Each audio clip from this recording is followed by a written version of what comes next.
Hello बच्चों, good morning. मैं Rakesh sir. आज हम लोग ट्वेल्थ का जो फर्स्ट यूनिट है इलेक्ट्रोस्टैटिक्स, उसका सेकेंड चैप्टर पढ़ने जा रहे हैं। और सेकेंड चैप्टर का नाम है इलेक्ट्रोस्टैटिक पोटेंशियल एंड कैपेसिटेंस। बच्चों, यह एक इंपॉर्टेंट चैप्टर है।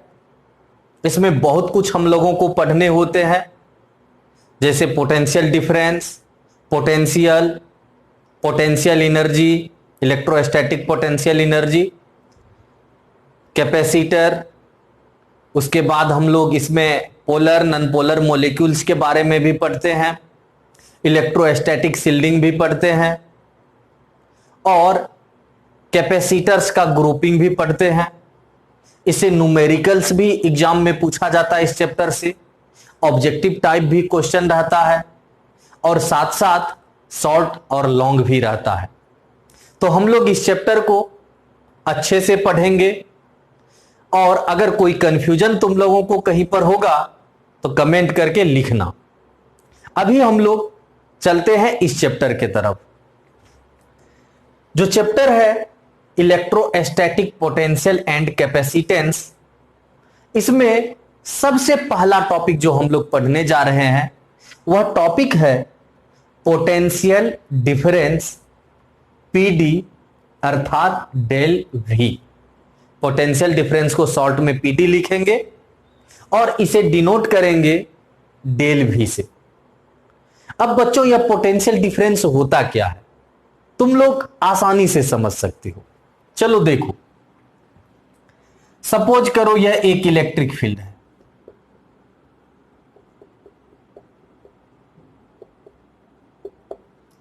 What is this? Electric field. और इस इलेक्ट्रिक फील्ड में हम लोग कोई 2 पॉइंट्स चूज कर लेते हैं और यहां रख देते हैं एक टेस्ट चार्ज को, पॉजिटिव टेस्ट चार्ज। अब कहोगे सर ये टेस्ट चार्ज क्या होता है, तो इसके बारे में कई बार डिस्कस कर चुके हैं कि यूजुअली टेस्ट चार्ज जो होता है वह पॉजिटिव ही लिया जाता है। दूसरा, यह इनफाइनाइटेसिमली स्मॉल होता है, बहुत छोटा, इतना छोटा होता है कि यह दूसरे चार्ज के इलेक्ट्रिक फोर्स को एक्सपीरियंस कर लेगा, लेकिन खुद दूसरा चार्ज पर इलेक्ट्रिक फोर्स एग्जर्ट नहीं करेगा। दूसरे चार्ज के इलेक्ट्रिक फोर्स को एक्सपीरियंस करेगा, बट दूसरे चार्ज पर अपना इलेक्ट्रिक फोर्स एग्जर्ट नहीं करेगा। इतना छोटा होता है ये। ठीक, अब यह टेस्ट चार्ज है जो किस पॉइंट पर है, ए पर। अब बतलो, अगर इसे ए से बी तक मूव करें तो वर्क होगा कि नहीं? बिल्कुल वर्क होगा। सपोज करो वर्क कितना, WAB। अब देखो, क्यू नोट चार्ज को मूव कराने में WAB वर्क हुआ, तो बतलो यूनिट टेस्ट चार्ज को मूव कराने में कितना वर्क होगा? WAB अपॉन क्यू नोट होगा कि नहीं? यही जो क्वांटिटी है इसी को कहेंगे पॉइंट ए और बी के बीच का पोटेंशियल डिफरेंस। किसके किसके बीच का? पॉइंट ए और बी के बीच का जो पोटेंशियल डिफरेंस होगा उसे हम लोग WAB अपॉन क्यू नोट लिखेंगे।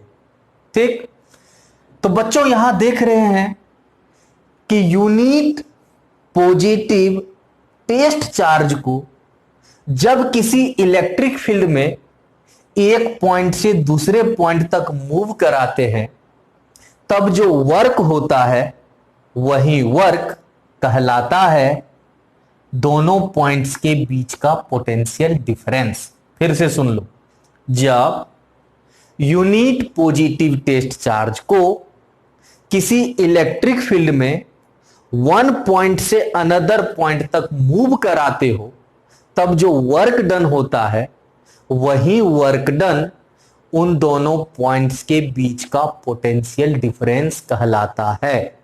और एक चीज यहां याद रखेंगे कि कि यहां जो वर्क डन होना चाहिए वह इलेक्ट्रोस्टैटिक फोर्स के अगेंस्ट होना चाहिए। किसके अगेंस्ट? इलेक्ट्रोस्टैटिक फोर्स के अगेंस्ट। तो आओ सबसे पहले हम लोग इसका डिफिनेशन लिख लें, उसके बाद इसका एक्सप्रेशन की तरफ चलेंगे, फिर देखेंगे यह स्केलर है कि वेक्टर है, और आगे चल करके देखेंगे कि इसका यूनिट क्या होता है, डायमेंशनल फॉर्मूला क्या होती है। तो सबसे पहले डिफिनेशन ध्यान से लिखना तुम लोग। The amount of work done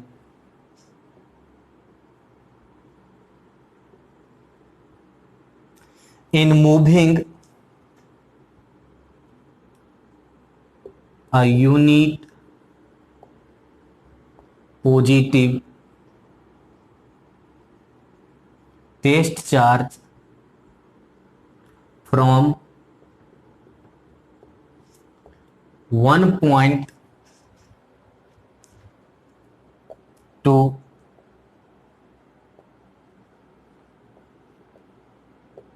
another point of an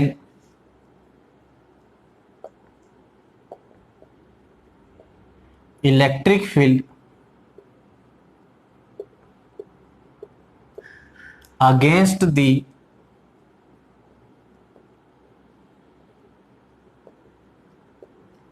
electrostatic force is called potential difference between that two points। बच्चों इसे तेजी में लिखो तुम लोग।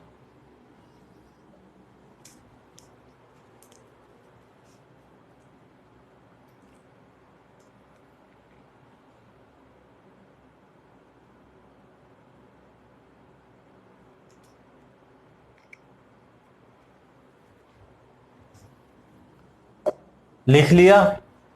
ठीक, अब समझो।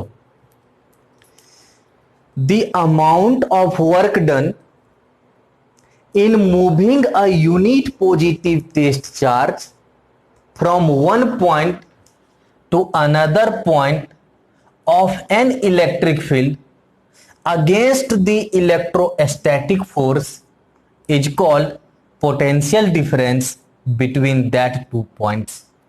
फिर से समझ लो, एक बार और एक्सप्लेन कर देते हैं। यूनिट पॉजिटिव टेस्ट चार्ज को इलेक्ट्रोस्टैटिक फोर्स के अगेंस्ट किसी इलेक्ट्रिक फील्ड में वन पॉइंट से अनदर पॉइंट तक मूव कराने में जो वर्क होता है उसी वर्क डन को कहेंगे उन दोनों पॉइंट्स के बीच का पोटेंशियल डिफरेंस। फिर से सुन लो, यूनिट पॉजिटिव टेस्ट चार्ज को इलेक्ट्रोस्टैटिक फोर्स के अगेंस्ट वन पॉइंट से अनदर पॉइंट तक मूव कराने में जो वर्क डन होता है उसी को हम लोग कहते हैं उन दोनों पॉइंट्स के बीच का पोटेंशियल डिफरेंस। डिफिनेशन लिख लिया तुम लोग। अब आगे बढ़ते हैं और देखते हैं कि इसका एक्सप्रेशन मतलब फॉर्मूला क्या होगा।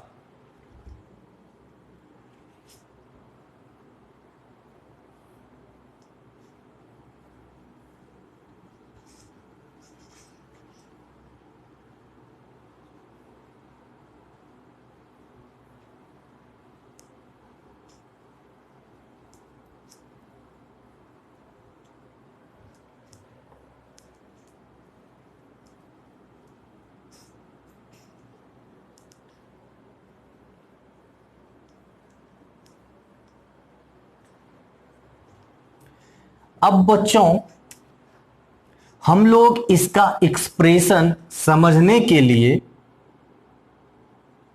एक पॉइंट सोर्स चार्ज लेते, इसे कहते हो सोर्स चार्ज। और सोर्स चार्ज क्या करता है अपने आसपास? क्रिएट करता है इलेक्ट्रिक फील्ड। तो बच्चों, यह जो सोर्स चार्ज है यह क्रिएट किया है इलेक्ट्रिक फील्ड। यह इलेक्ट्रिक फील्ड है, ठीक। अब इस इलेक्ट्रिक फील्ड में एक पॉइंट कंसीडर करते हैं ए और दूसरा पॉइंट कंसीडर करते हैं बी, और पॉइंट ए पर रख देते हैं क्यू नोट को। अब क्यू नोट क्या है समझ गया होगा तुम लोग। तो बच्चों, यह जो क्यू नोट है यह है positive test charge. Q naught क्या है? तो क्यू नोट हो गया तुम्हारा पॉजिटिव टेस्ट चार्ज। अब एक बात बतलो तुम लोग, यह जो पॉजिटिव टेस्ट चार्ज है क्यू नोट, इसे यह सोर्स चार्ज जो खुद भी पॉजिटिव है अट्रैक्ट करेगा या रिपेल? तो कहोगे सर रिपेल करेगा। किस फोर्स से? तो इलेक्ट्रोस्टैटिक फोर्स Fe से, ठीक। अब हम लोग क्या करते हैं,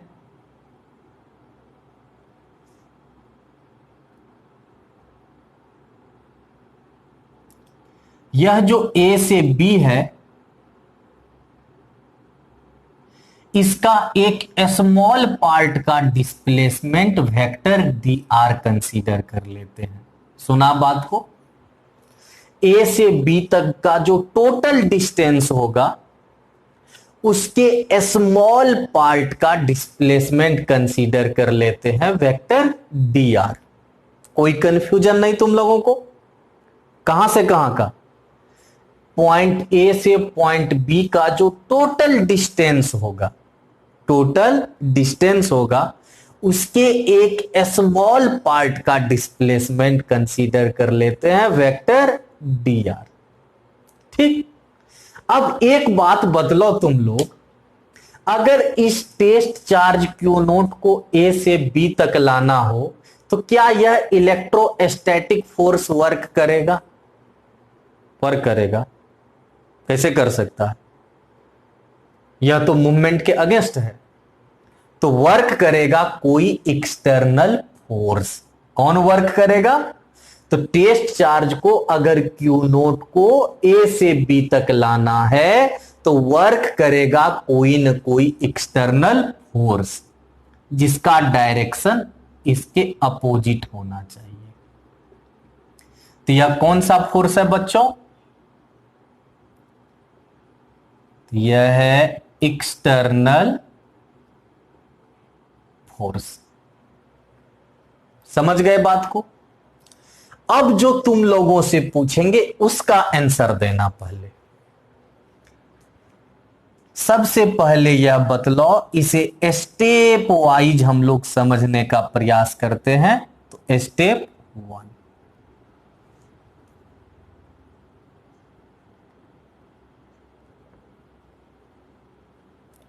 let work done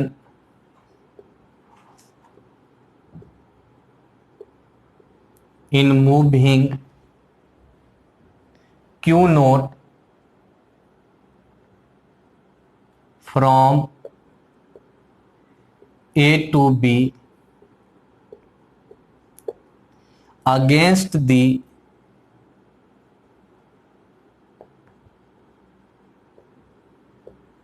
electrostatic force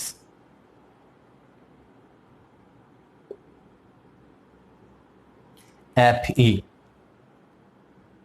equals WAB। तो let work done in moving Q node from A to B against the electrostatic force Fe equals WAB। अब देखो क्यू नोट, क्यू नोट क्या है? तो यह है पॉजिटिव टेस्ट चार्ज। इस Q naught को ए से बी तक, ए से बी तक लाने में कितना वर्क होता है? WAB। देयरफॉर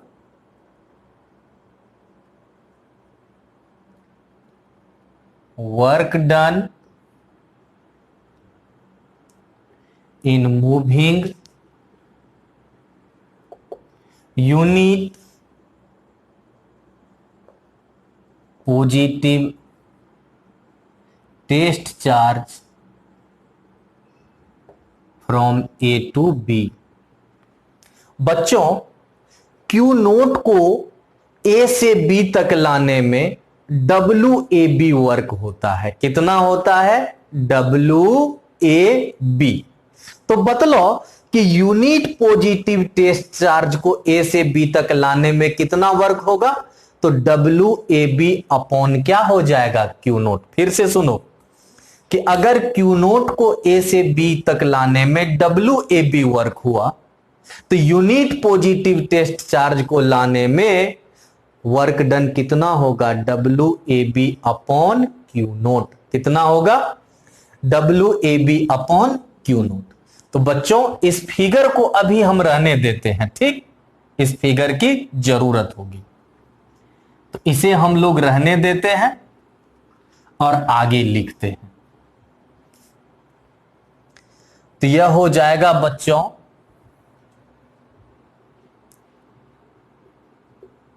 वर्क डन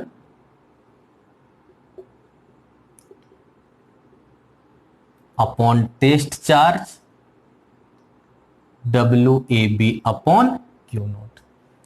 अब यह जो WAB अपॉन क्यू नोट है यही क्वांटिटी कहलाएगा ए और बी के बीच का पोटेंशियल डिफरेंस। कौन कहलाएगा ए और बी के बीच का पोटेंशियल डिफरेंस? तो WAB अपॉन क्यू नोट जो है यही कहलाएगा ए और बी के बीच का पोटेंशियल डिफरेंस। ठीक, this work done will be the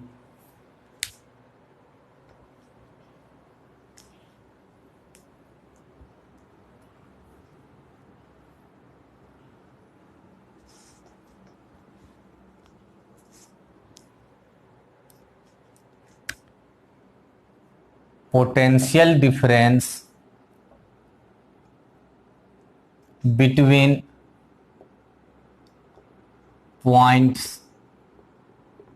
A and B। तो VAB इक्वल्स हो गया WAB अपॉन क्यू नोट। इसे शॉर्ट में हम लोग डेल भी लिखेंगे, यह हो जाएगा WAB अपॉन क्यू नोट। यही हो गया बच्चों पोटेंशियल डिफरेंस के लिए फॉर्मूला। ठीक, डेल भी के लिए फॉर्मूला। लेकिन हमारा वर्क यहीं पर कंप्लीट नहीं हो जाता है, हमें WAB का वैल्यू भी कैलकुलेट करना होगा। किसका वैल्यू? WAB का वैल्यू कैलकुलेट करके यहां पुट करना होगा, तब हमें एक्चुअल फॉर्मूला प्राप्त होगा पोटेंशियल डिफरेंस के लिए। तो अब WAB का फॉर्मूला कैसे प्राप्त करेंगे? ठीक, इसे कोई इक्वेशन कंसीडर, इसे अच्छे से याद रखेंगे कि जब कभी भी पोटेंशियल डिफरेंस के लिए वर्क डन दिया रहे तो इस फॉर्मूला के थ्रू हम लोग पोटेंशियल डिफरेंस कैलकुलेट कर सकते हैं। इसे इक्वेशन 1 कंसीडर कर लो। अब हम लोग चले स्टेप 2 की तरफ।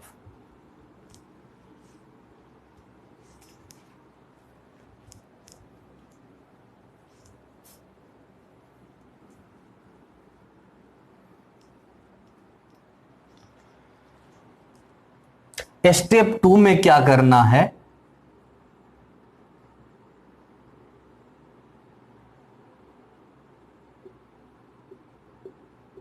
Calculating the work done. Work done calculate करना है। अब एक बात बदलो, तुम लोगों को 11th क्लास में ही वर्क डन के लिए फॉर्मूला पढ़ाए थे कि नहीं? क्या पढ़ाए थे बतलाओ? पढ़ाए थे कि वर्क डन W इक्वल्स होता है integral vector F dot vector dr।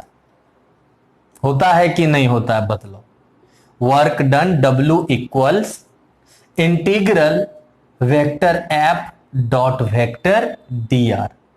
और यह भी याद होगा कि यहां जो फोर्स होता है ना, वह सिस्टम का इंटरनल नहीं एक्सटर्नल फोर्स होता है। कौन सा फोर्स? एक्सटर्नल फोर्स होता है। ठीक, तो हम लोग यहां तक तो पढ़े हुए हैं 11th क्लास में ही कि वर्क डन W इक्वल्स होता है integral vector F dot vector dr। ठीक, अब आगे बढ़ो, यहां तक हम लोगों को 11th क्लास से ही याद है। Therefore, work done by the external force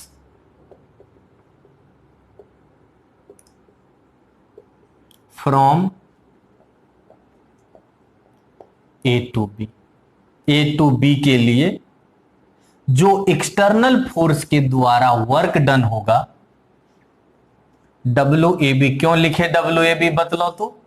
क्योंकि A से B के लिए वर्क कैलकुलेट करना है ना, तो यहां हो जाएगा integral F external dot dr और यहां लिमिट लगा देंगे A to B। नहीं लगा सकते हैं? लिमिट लगाना होगा तब ना पता चलेगा कि हमारा जो एक्सटर्नल फोर्स है वह किन दो पॉइंट्स के लिए वर्क कर रहा है। तो A to B के लिए वर्क कर रहा है। कोई कंफ्यूजन नहीं यहां तक?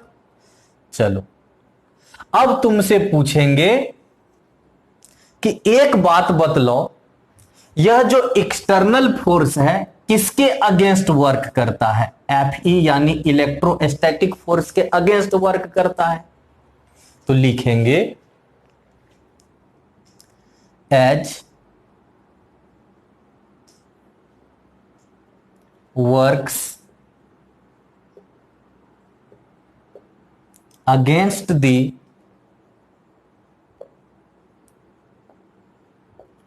Electrostatic force Fe, therefore F external equals क्या लिखेंगे बतलो तो? Minus Fe। और एक चीज यह भी ध्यान में रखना कि यहां जो चार्ज Q नोट A से B तक आएगा स्लोली मूव करेगा, बहुत तेज नहीं, फास्ट नहीं, स्लोली स्लोली। ठीक ना? तो H F external works against the electrostatic force Fe, therefore F external equals हो जाएगा माइनस Fe। कोई कंफ्यूजन नहीं यहां तक? तो जब हम लोग वर्क डन को कैलकुलेट करेंगे तो 11th क्लास से याद है, work done W equals integral vector F dot vector dr, जानते हैं अच्छे से हम लोग। अब वर्क डन कौन करेगा? यहां कौन वर्क कर रहा है? External force.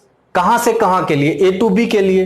तो WAB equals integral A to B F external dot vector dr। ठीक, अब यह जो F एक्सटर्नल है यह इलेक्ट्रोस्टैटिक फोर्स के अगेंस्ट वर्क करता है, इसी कारण F external equals minus Fe। कोई कंफ्यूजन नहीं? ठीक, अब बच्चों थोड़ा सा आगे ले जाते हैं तुम लोगों को, उसके बाद इसका वर्क कंप्लीट हो जाएगा। तो देयरफॉर बतलो WAB इक्वल्स क्या हो गया? A to B अब यहां एफ एक्सटर्नल का वैल्यू माइनस एफ ही पुट कर दो, तो माइनस एफ ही डॉट डी आर। और एफ ही कौन सा फोर्स है? Electrostatic force.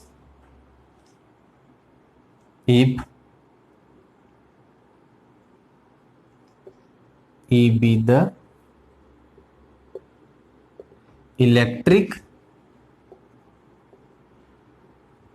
intensity then, अब बतलाओ अगर E क्या हो? इलेक्ट्रिक इंटेंसिटी हो, तो एफ ही इक्वल्स क्या होता है? कई बार चर्चा कर चुके हैं हम लोग। तो बच्चों एफ ही इक्वल्स इलेक्ट्रोस्टैटिक फोर्स इक्वल्स होता है क्यू नोट वेक्टर ई,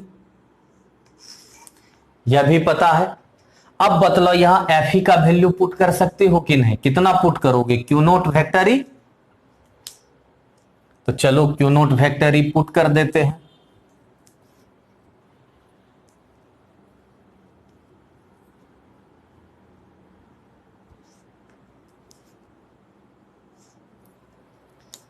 तो अब बच्चों डब्ल्यू ए बी इक्वल्स हो गया minus E dot D R, और लिमिट तो ए टू बी ही रहेगा। क्यू नोट कांस्टेंट, इसे बाहर कर लो इंटीग्रल से, तो W A B equals minus q naught A to B vector E dot vector d are.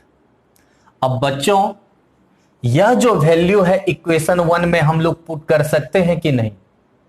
नहीं पुट कर सकते हैं? बिल्कुल पुट कर सकते हैं। तो चलो इसे पुट कर देते हैं कहां? इक्वेशन 1 में।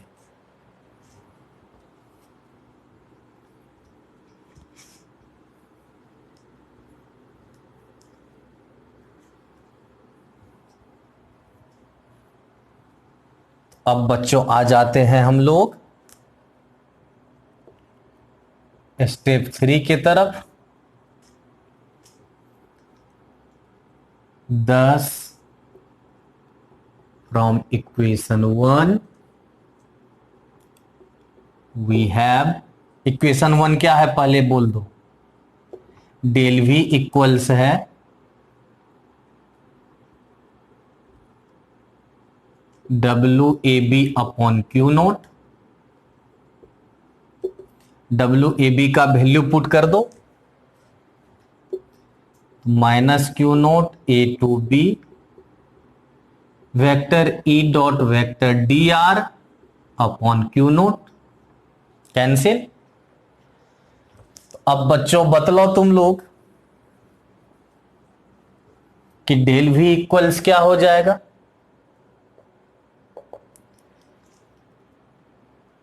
Minus integral A to B vector E dot vector d are.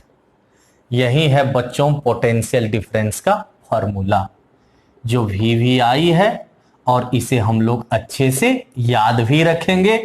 और तुम लोगों को यह जो फॉर्मूला है, यही नहीं, तुम लोग जब इंजीनियरिंग कॉलेज में जाओगे तब भी यही फॉर्मूला तुम लोगों को चलेगा। और अगर साइंस से ग्रेजुएशन करोगे, पीजी करोगे, तब भी यह फॉर्मूला तुम लोग वहां यूज करोगे। यह बहुत इंपॉर्टेंट फॉर्मूला है पोटेंशियल डिफरेंस के लिए, जिसे हम लोग अच्छे से याद रखेंगे। तो बच्चों इसमें कोई कंफ्यूजन नहीं है? तुम लोगों को समझ गए हो? फिर भी अगर कहीं कंफ्यूजन होगा तो कमेंट करके लिखना। अब आओ यह देख लेते हैं कि यह स्केलर है, वेक्टर है, इसका यूनिट क्या होता है, डायमेंशंस क्या होता है।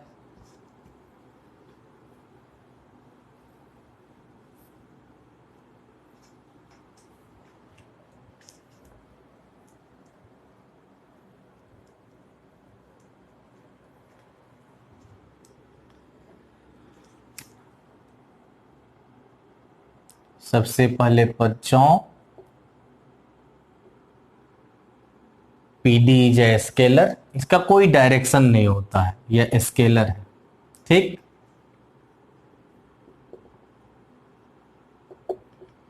SI यूनिट वोल्ट लिखेंगे, कैपिटल भी लेकिन यहां स्मॉल। उसके बाद इसका जो CGS यूनिट लेते हैं वह होता है स्टेट वोल्ट,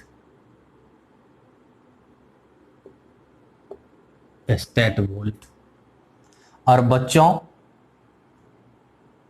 1 वोल्ट इक्वल्स होता है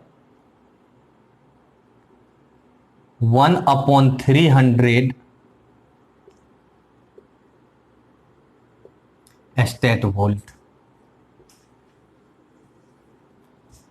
तो बच्चों पोटेंशियल डिफरेंस क्या है? एक स्केलर है, SI यूनिट वोल्ट होता है, CGS यूनिट स्टेट वोल्ट होता है, और 1 वोल्ट इक्वल्स होता है 1/300 स्टेट वोल्ट। तो देयरफॉर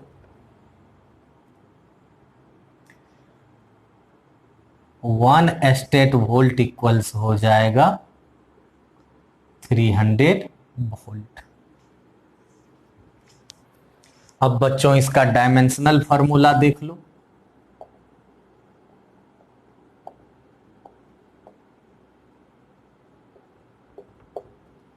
अब बतलाओ डेल V इक्वल्स क्या होता है? Work done upon test charge. चलो इसे स्क्वायर ब्रैकेट में लिखते हैं, क्योंकि डायमेंशनल फॉर्मूला जब भी लिखोगे तो स्क्वायर ब्रैकेट में लिखना होगा। वर्क डन का बोलो, work ml2 T-2, test charge का AT या IT लेते हैं, तो यह हो जाएगा ml2 T-3 I-1 या I इनवर्स भी पढ़ सकते हो। तो बच्चों यह हो गया डायमेंशनल फॉर्मूला पोटेंशियल डिफरेंस का। तो आज हम लोग क्लास को यहीं तक रहने देंगे, इसे ठीक से समझेंगे। अगर इसमें कोई कंफ्यूजन होगा तो उसे कमेंट करके लिखेंगे, कमेंट करके भेजेंगे। नेक्स्ट क्लास में फिर मिलते हैं नए टॉपिक के साथ, तब तक के लिए बाय।